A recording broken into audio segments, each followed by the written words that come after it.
Trump watches strike on Iran-backed Houthis in Yemen in new White House pics as large-scale op continues. White House releases photos of Trump watching large-scale U.S. operation striking Iran-backed Houthis in Yemen. The White House released photos of President Donald Trump watching strikes on Iran-backed Houthis in Yemen on Saturday as the large-scale U.S. operation against the terrorist group continues. President Trump is taking action against the Houthis to defend U.S. shipping assets and deter terrorist threats, the White House wrote on X, sharing photos of Trump, as well as Secretary of State Marco Rubio and National Security Advisor Mike Waltz. For too long, American economic and national threats have been under assault by the Houthis. Not under this presidency. Trump appeared to be dressed in golf attire and was wearing his signature red baseball cap with his name emblazoned on the back, while watching video of the strikes on a television screen. Another photo showed the president from the front with a black headset on. Trump wrote in a Saturday Truth Social post that he had ordered the United States military to launch decisive and powerful military action against the Houthi terrorists in Yemen.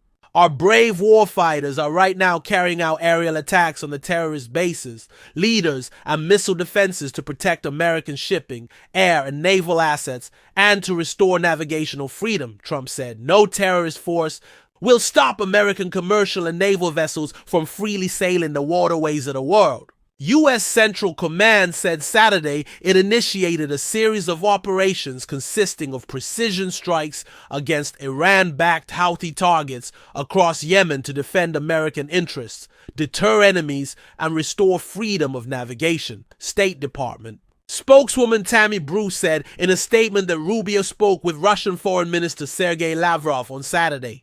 The secretary informed Russia of U.S. military deterrence operations against the Iran-backed Houthis and emphasized that continued Houthi attacks on U.S. military and commercial shipping vessels in the Red Sea will not be tolerated, Bruce wrote. Secretary Rubio and Foreign Minister Lavrov also discussed next steps to follow up on recent meetings in Saudi Arabia and agreed to continue working towards restoring communication between the United States and Russia. The Houthi-run health ministry in Yemen said the strikes killed at least 31 people, according to the Associated Press. The Houthis have repeatedly targeted international shipping in the Red Sea and launched missiles and drones at Israel in what the terrorist group said were acts of solidarity with the Palestinians in the Gaza Strip, where Israel has been at war with Hamas, another Iranian ally.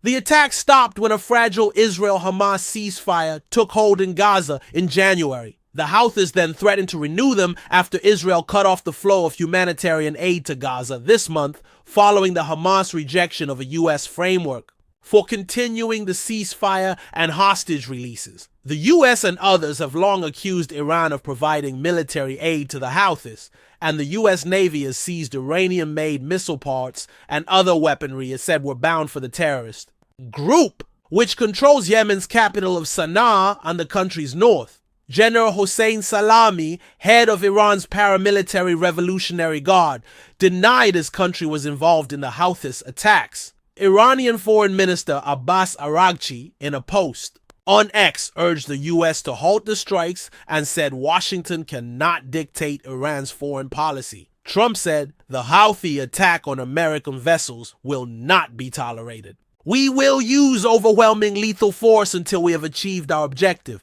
The Houthis have choked off shipping in one of the most important waterways of the world, grinding vast swaths of global commerce to a halt and attacking the core principle of freedom of navigation upon which international trade and commerce depends. Trump charged that the Houthis have waged an unrelenting campaign of piracy, violence, and terrorism against American and other ships, aircraft, and drones. Joe Biden's response was pathetically weak, so the unrestrained Houthis just kept going, he wrote on Truth Social.